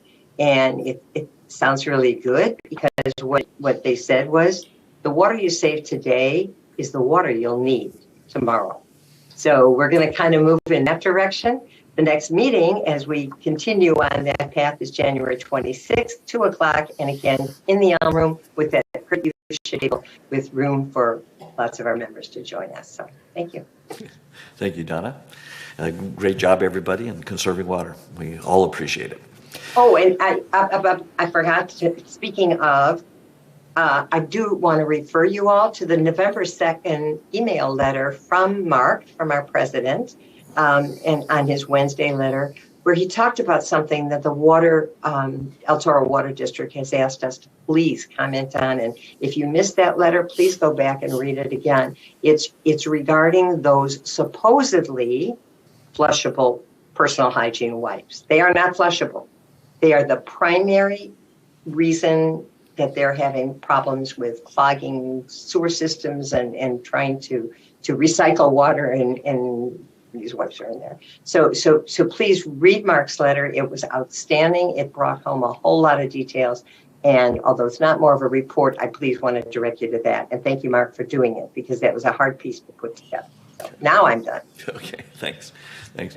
All right, and finally, we have the Resident Policy and Compliance Committee. This committee last met on Tuesday, October 25th, where we finalized the proposed updates to the rules and for board meetings that we talked about earlier today. We also discussed the compliance flowchart and disciplinary violations matrix with the compliance team, where we asked questions to better understand the current processes and discuss potential changes. This committee will next meet 1 week from today on Tuesday, November 22nd at 9:30 a.m. here in the boardroom. We plan to discuss a proposed members' Bill of Rights, as well as discuss clarifying Third's current nuisance and appeals policies. So please join us. And now we're going to move on to agenda item 15. Excuse me, it's not 15, it's actually 14, where we will share our monthly GRF committee reports, starting with a report of the Community Activities Committee. Thank you, President Marks. The Community Activities Committee is one of the most active committees that I've ever served on. It's a very spirited committee where residents from any of the amenities come to hear what's going on with the committees and also to express their concerns. And so the committee met this November 10th, here in the boardroom, and the new director, interim director, Allison, how do you say her name? Chiglio. Yeah, that. Gave a very comprehensive report about a lot of stuff that was going on in the committee. So she first touched a little bit on the activities in the Garden Center, where she reported that the Garden Center operation rules were adopted by GF. And the next step is to identify compliance priorities and begin a more thorough inventory to build a more accurate database. She's also reported that we are planning on, we're also in the planning stages for tree trimming at both centers, and we'll be communicating with gardeners about upcoming work when scheduled. There are over 20 Garden Center volunteers who provide temporary support for gardeners with challenges, and they also help keep the center's common areas tidy. In terms of Clubhouse 1, it's very busy, opened every day from 8 a.m. to 10 p.m. with 13 to 15 reservations per day. And in the drop-in lounge, they're serving 2,500 to 3,000 cups of coffee a month. So if you're in need of coffee, go to Clubhouse 1 during the coffee hour. In terms of the PAC, billiards has expanded to Monday and Wednesday nights from 6 p.m. to accommodate men's and women's club nights. Clubhouse 4, the activities for the month, the Bonanza annual Arts and Crafts show was held on November 5th, and there were it was estimated that 1,320 people attended on Saturday, and estimate 760 people on Sunday. Moving down to Clubhouse 5, lobby furniture has been replaced. There was also very exciting news about the tickets for the Thanksgiving dinner. They went on sale and they sold out in 5 days. So the dinner is held in 2 locations. Clubhouse 5, 210 tickets were sold. 203 of those were adults and 7 were children. And in Clubhouse 2, 139 tickets were sold, 136 with adults and 3 children. Pool covers have been added to help maintain temperature in the cold months. The pool techs is out on leave and are working with the contractors to provide maintenance and chemical checks. The Equestrian Center, 2 new lesson horses. One has been leased and another is purchased. She gave a report on the October Hoedown event where over 350 attendees, and it was a very successful event. She gave a brief update in terms of staffing. They've hired 3 full-time rec coordinators at Clubhouse 2. 3 new part-time rec leaders have been interviewed and sent job offers. 4 more interviews for part-time rec leaders are scheduled for the upcoming week. There were several requests from different clubs. One request was from the baby boomers, and they requested the use of the mobile stage for the Woodstock coming up next year. The committee did listen to their information, but decided because of insurance and legal purposes, they could not approve that request. They would continue to look at it and run it past the legal team. The Aquadats submitted a request for a fixed dollar amount for their 2023 event. The committee did listen, reviewed their request. They did not grant the request for a fixed amount. They did talk about a fee schedule, and the committee approved the fee schedule, which will now go to finance and to the GRF board for further consideration. Some of the upcoming events, November 21st is a movie at the PAC Center, and it's called Spencer, and it's at 2 p.m. As I mentioned, the Thanksgiving buffet at Clubhouse 5 and 2 are all sold out. There is a volunteer luncheon at Clubhouse 5 on December 2nd. December 3rd, there is a village tree lighting at Clubhouse 1, and the time is to be announced. There will be a Christmas buffet at Clubhouse 5 on December 25th at 1 p.m. There is a New Year's Eve concert at the Performing Arts Center. It begins at 7:30 p.m. on December 31st. And there's also a New Year's Eve event going on at Clubhouse 5 from 7:30, starting at 7:30 p.m. And those are the events coming up for the rest of this year. The next CAC committee meeting is going to be December 8th here in the boardroom. Great, thank you. What's new with Media and Communications? The Media and Communications Committee will not meet until November 21st. Oh, okay. Yeah, so we should have moved them down the list. And so you have some updates regarding the website ad hoc committee? The website ad hoc committee did not meet. The next meeting is to be announced. The committee were given an update from Elise. And basically, on Tuesday, October 25th, the purchasing division sent the RFP for the comprehensive website design project to 6 potential vendors who responded to initial solicitation. And those groups, let's see, I don't have those names. Other significant updates, there will be a virtual pre-bid meeting on Monday, November 14th.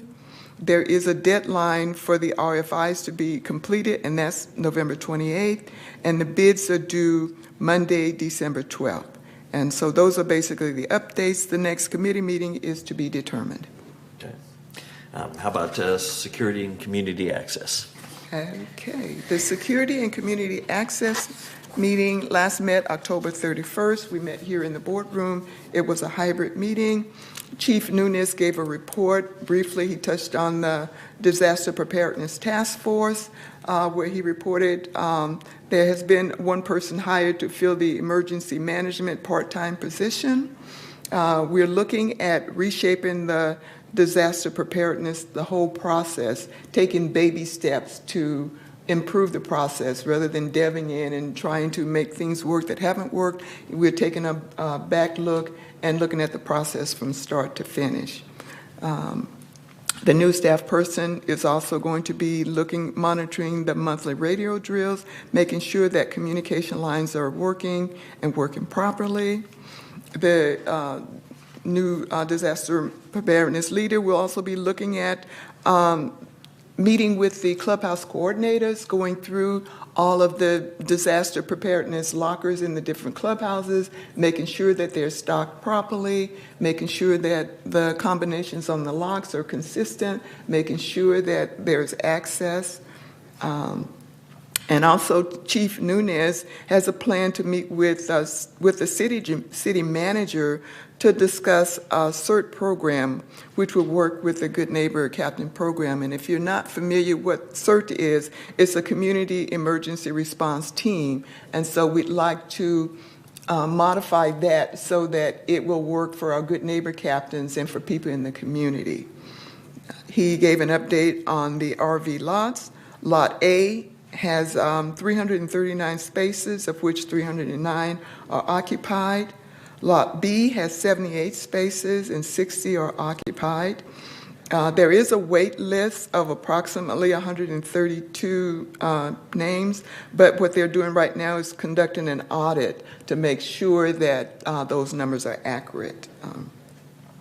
There was a staff report submitted recommending hiring a traffic engineer consultant to determine the necessity of adding stop signs and crosswalks on the area of Avenida Sevilla and Via Mendoza at the cost of $7,469.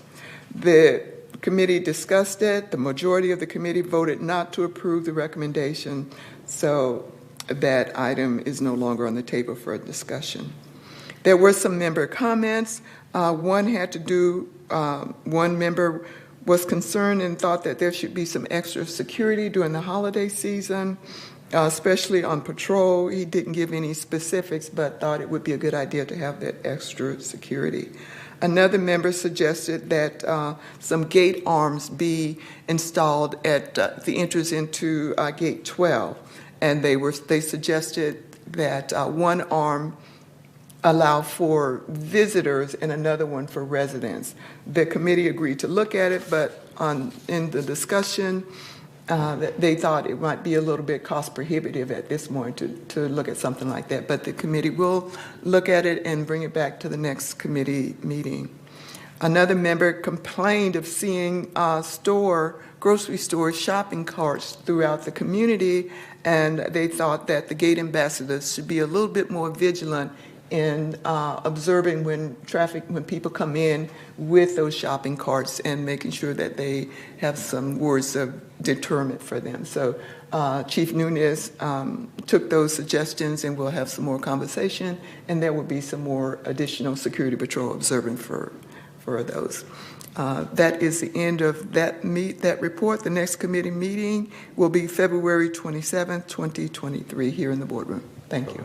Great. And finally, I think you're going to finish up with GRF updates with Compliance Ad Hoc Committee. Oh, yes, we did that Compliance Ad Hoc Committee. We had our first meeting on October 19th. And it consisted of representatives from GRF, from Third, and from United.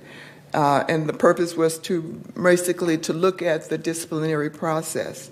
There was some discussion about, we reviewed the policy and the resolutions pertaining to the disciplinary process.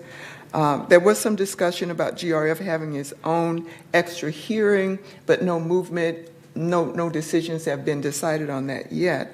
GRF did request that they get a copy, that Compliance send them a copy of the report, the one that Third gets, about all of the violations that have to do with suspension of GRF facilities. So Compliance is going to forward a report to the GRF on those numbers, and a decision will be made from there. The next meeting, I believe it is to be announced. Yeah, the next meeting is to be announced. Right. Thank you. Thank you, Annie. It's a lot of stuff there, so thanks. Now Donna will share some updates regarding the GRF Finance Committee.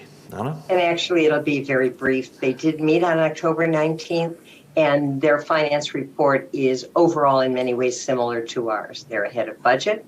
They have shorter staff, and so it's very, very, very similar, except for the numbers. And they're hoping that they will be able to get closer to budget and not have a lot of surplus by the end of the year, because some of that, like us, some of that budget surplus, if you will, is related to late start projects. So there's lots of work going on to catch up. We will really not know until the end of the year how close that goal came to being met. And the next meeting will be announced. Okay, great, thanks. Ralph, what's happening with the GRF Maintenance and Construction Committee? Well, let's see, the last meeting was held October 12th, and I think most of that was covered in the last meeting. However, I want to mention a couple of things. Building E, which everybody agrees has to go, the procedure hit a little hiccup in the procedure, so that hasn't been stopped, it's just been delayed a little bit. EV charging is also continuing. Of about 7 sites originally proposed by the community to SCE, only 3 of them, Clubhouse 3, 4, and 5, were approved, meeting the SCE requirements. There was talk of having a community-wide open discussion on EV charging. I haven't heard any more about that, but there was talk about having such a meeting. By the way, do you realize that about 95% of the EVs are still on the road? I guess about 5% of them had enough charge to get all the way home. The other 95% are probably going to have to go to the service station and get a bucket of electricity or something in order to make it. Okay, enough of that. The next GRF meeting officially is scheduled for December 14th here in the boardroom as well as virtually. Okay. Do you have any updates regarding let me get to it, clubhouse facilities renovation, or is that? I do. Okay. Oh, great. Though they haven't met formally since November 15th. No, earlier than that. June, I think it was. It's June 24th. There are, however, been a couple of informal, shall we say, just discussions on what's going on. I think you recall that we did have a contract to 27 Diamonds for design, for prettiness of the place. They brought a proposal in for ideas, and it was discussed about 2 weeks ago informally by most of the members on the committee, and I made some changes, little alterations, but it was mostly to do with coloring, kind of flooring, materials for chairs, a lot of that fine stuff. So that is continuing. 27 Diamonds is quite active. They're really moving on this, pushing us along, in fact. Okay, great. So that's all we have. Next meeting will be to be determined. Okay, great, thanks. Now, hopefully, we'll have an update regarding Laguna Woods Village traffic hearings. Yes. Can you hear me? We can. Okay. Well, I know you're all waiting with bated breath for the first post-Frankel report, so here it is. We met in the Cypress Room on October 19th and heard just a single case, an expired vehicle registration. We found the culprit guilty, but cut the fine in half. But we also conducted a bit of business. We agreed to require panelists to be present at the hearings. That is, no more attendance via Zoom. The thinking is that if a member gets up before dawn to attend one of our hearings, common courtesy, actually respect, demands that we as judges do the same. We also decided to require... You muted. You hit your mute button somehow.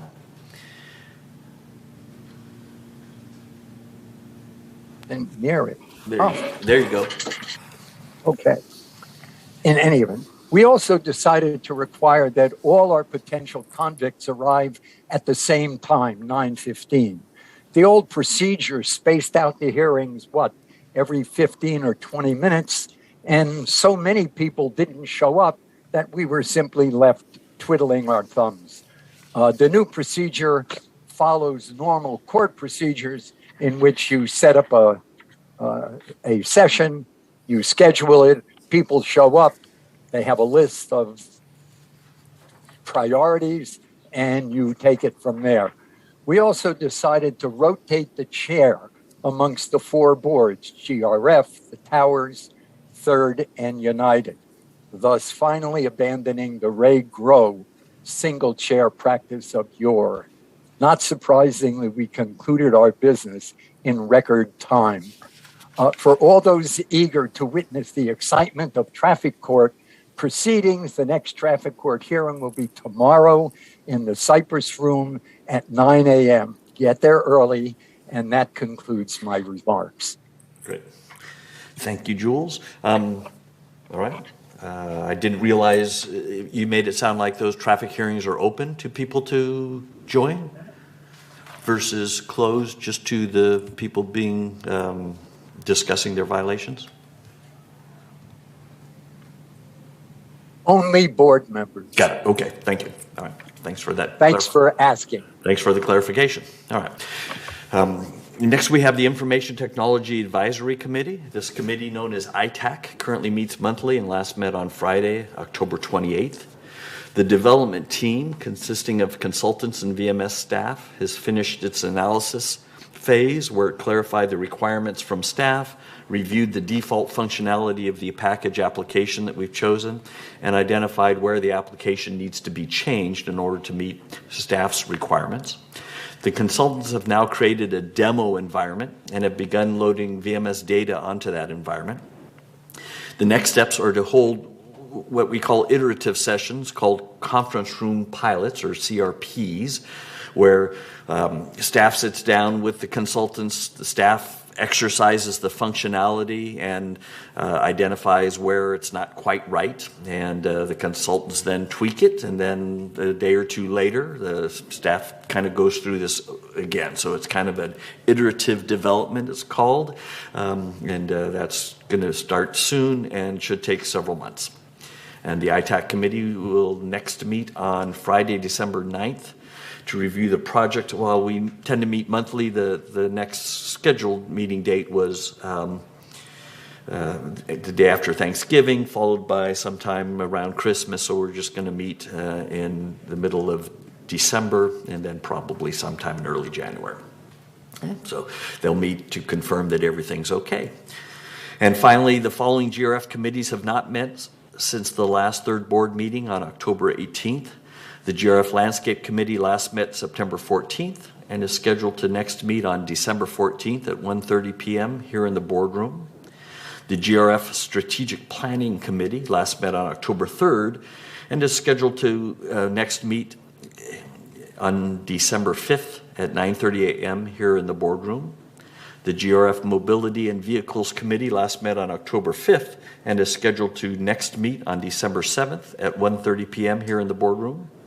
The Disaster Preparedness Task Force last met on September 27th and is scheduled to meet next on November 29th at 9:30 a.m. here in the boardroom. The GRF Purchasing Ad Hoc Committee last met on April 7th, 2022, and the next meeting is to be determined.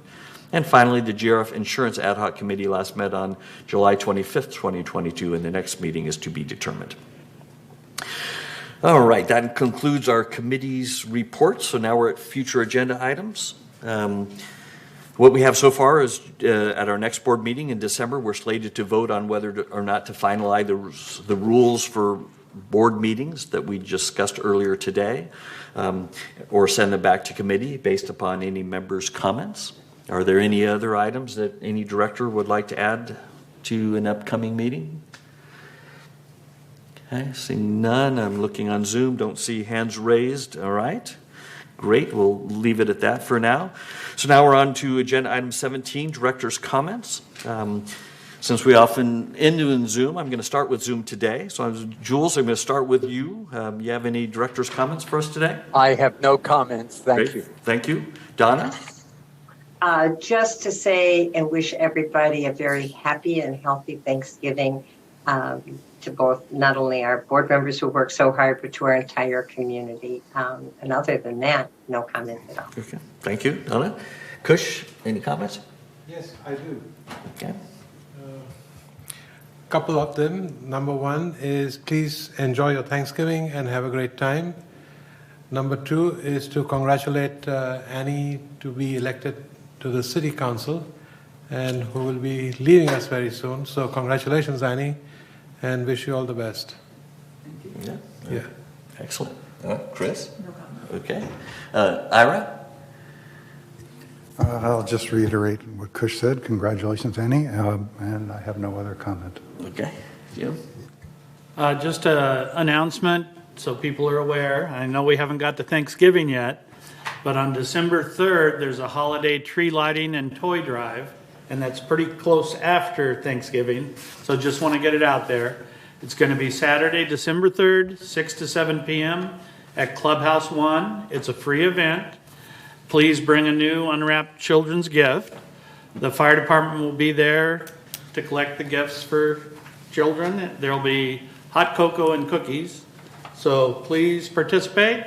The community's asked for more events to participate in, and here's one on December 3rd, 6 to 7 p.m., Clubhouse 1.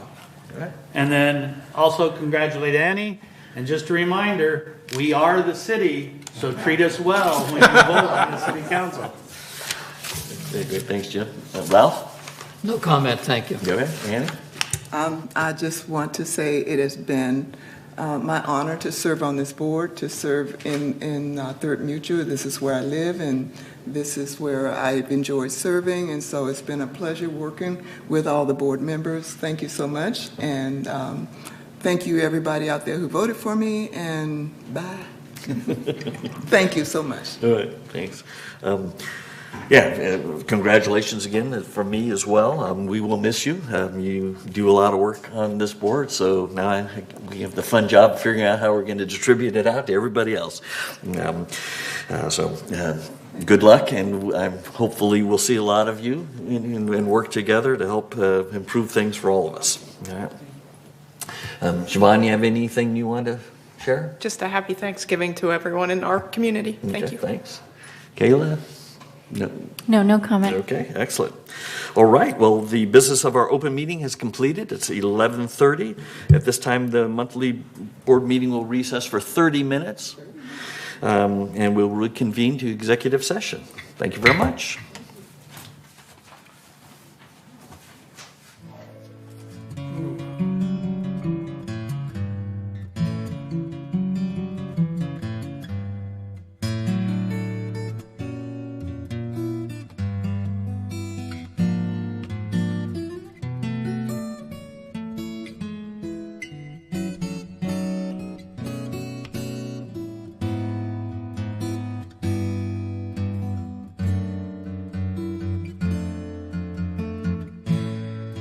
Thank you.